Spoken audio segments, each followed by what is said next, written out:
Alia, you can just send me anything.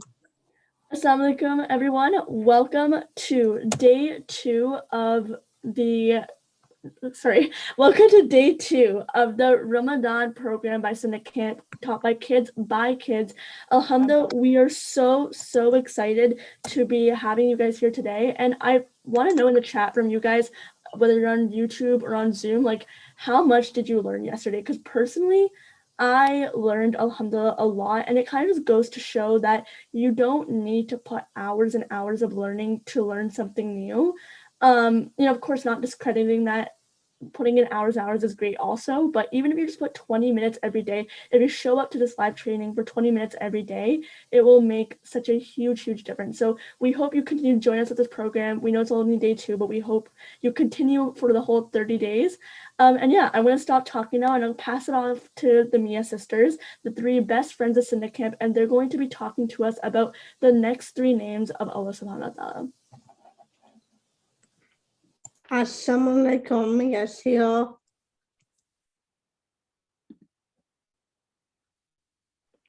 Welcome to day two of learning the beautiful 99 names of Allah subhanahu wa ta'ala.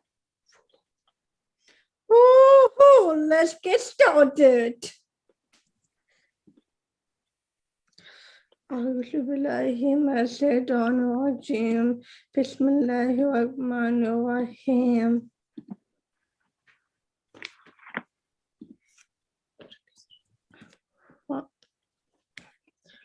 وبسطني إنما رب اشرح لي صدري ويسر لي أمري واحلل عقدة من لساني يفقهوا قولي.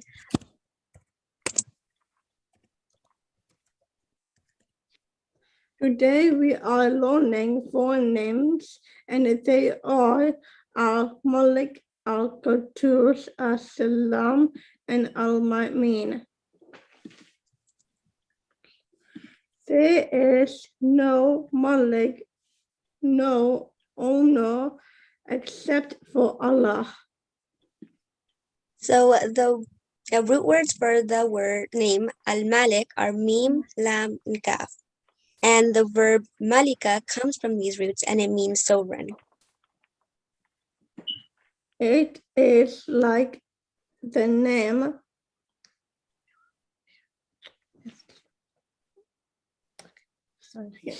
It is like the name milk in Surah Milk.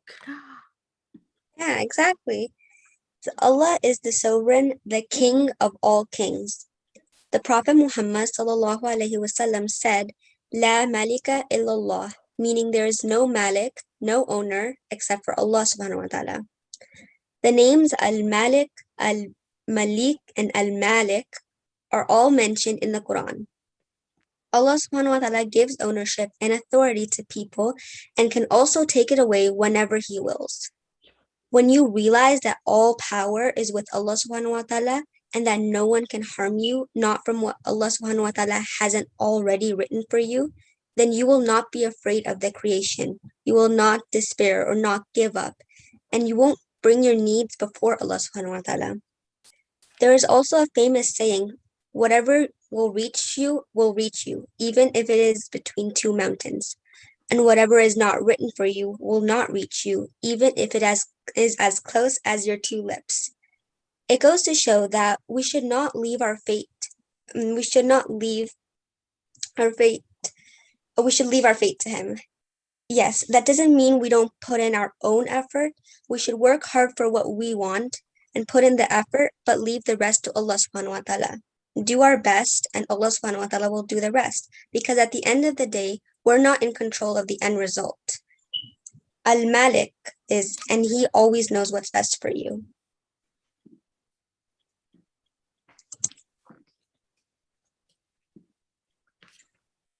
Al-Quddus, Malik, pure one.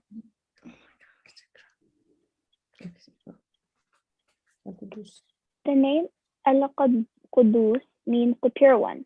The verb Qudusa comes from its root and means to be pure. Comes from the roots Qaf, Dal, Sin, which has two types of meanings. Quds, cleanliness, is Taraha, cleanliness, Baraka, goodness, blessing. Al-Quddus is the one who is very pure, absolutely pure, and the one who is blessed, the source of barakah, all good. Isn't it a blessing to have such a perfect Lord? And aren't we blessed to be of those to be able to praise him? Absolute purity and freedom from all defects are the attributes of Al-Quddus. The entire creation is engulfed by the holy, sacred, and sublime web of Al-Quddus. He is spotless, with no faults, and free from any deficiencies.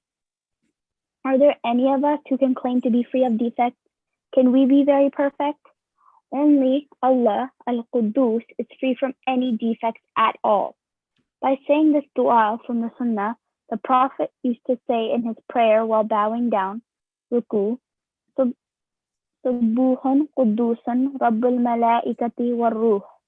Praise and holiness be to you, Lord of the angels and the soul. Allah is Quddus, even if people do zulm, injustice to him. He does not do zulm on people. Allah also made zulm haram for us, so we should strive not to commit injustice to anyone. Al-Quddus appear in the Quran 2 times in Surah Hashir and in Surah Al-Tumah.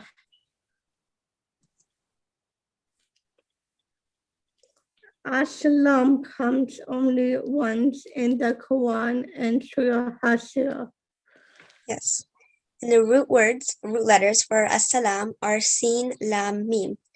Aslama is used for someone who accepts Islam and becomes a believer. And aslama basically means to commit or one's case to Allah subhanahu wa ta'ala. The common phrases Islam, Muslims, Assalamu alaikum, they all come from the same verb. So let's talk about something that many of us say, Assalamu alaikum. The word salam, when someone refers to it, just like translates it and says peace, they're technically correct, but just describing salam as peace is too simplistic of a term. As-salam, similar to peace, is the absence of harm and evil.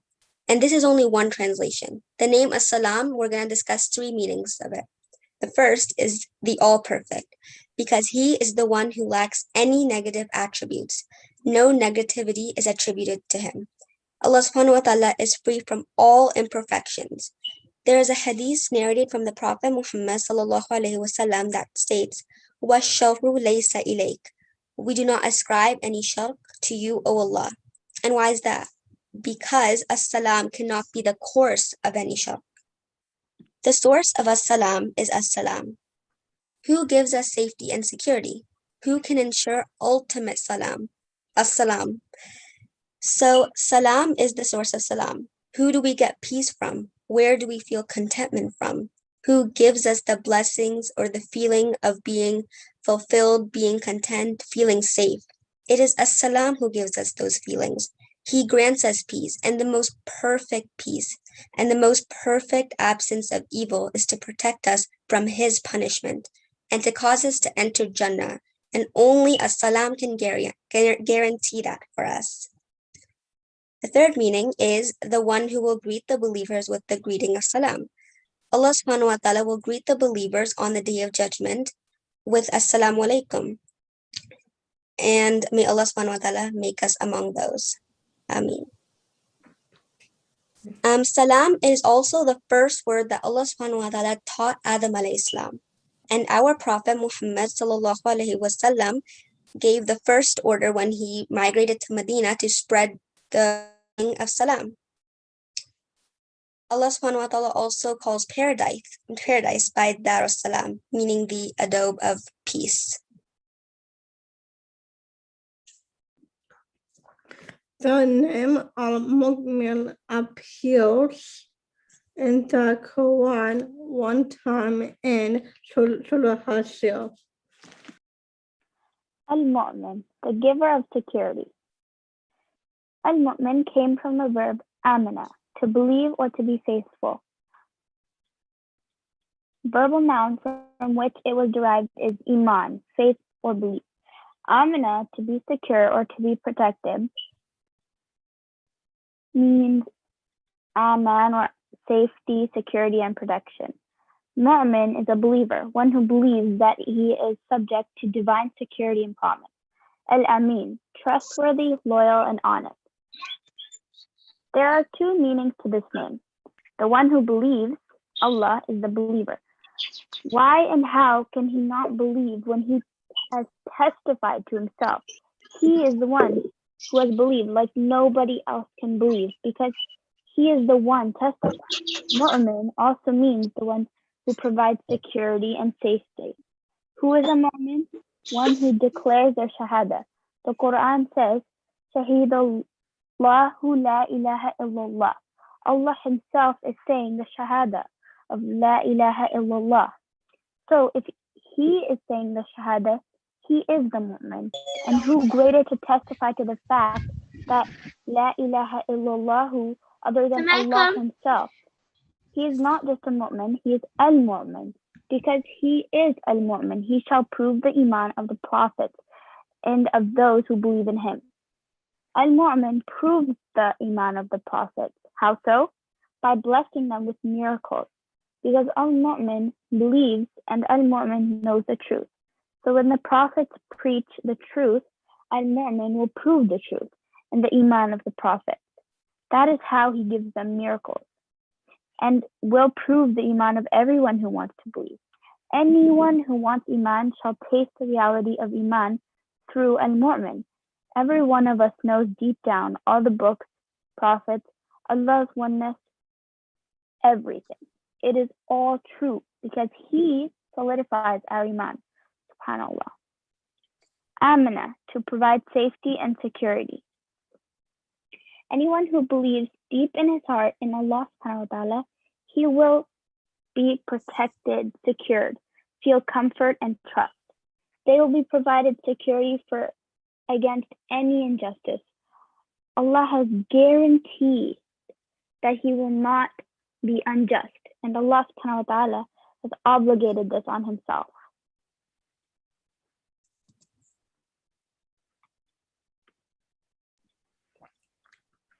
Jazakallah khair. We hope to see you again tomorrow, inshallah. Assalamu alaikum. Mia's out.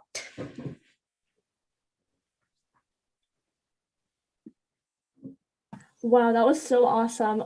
Like honestly, the amount of just, I guess, I can't put my words to it, but almost kind of like how he gives us a sense of security we see from the names, like subhanAllah, it is so amazing. So I want to know in the chat, what is one thing that you learned from the Mia sisters right now? If anyone can just type in the Zoom chat right now, or if someone wants to quickly, maybe for a few seconds, unmute their mic. What is something that we learned? One thing at least we learned today. Can I go? Yeah, go ahead. I learned that all the names don't have just one meaning. Some of them could have 2 or 3 or more than that. I thought they all just had one meaning and that was it. But yeah, that's so true. I honestly didn't really have that understanding either. Aisha, I know you have your hand up. What's one thing that you learned?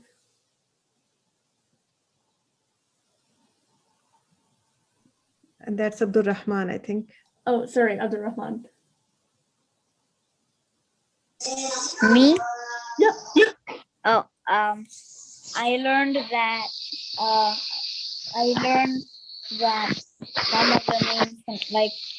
some of the names can have 2 meanings, like al-mu'min has 2 meanings.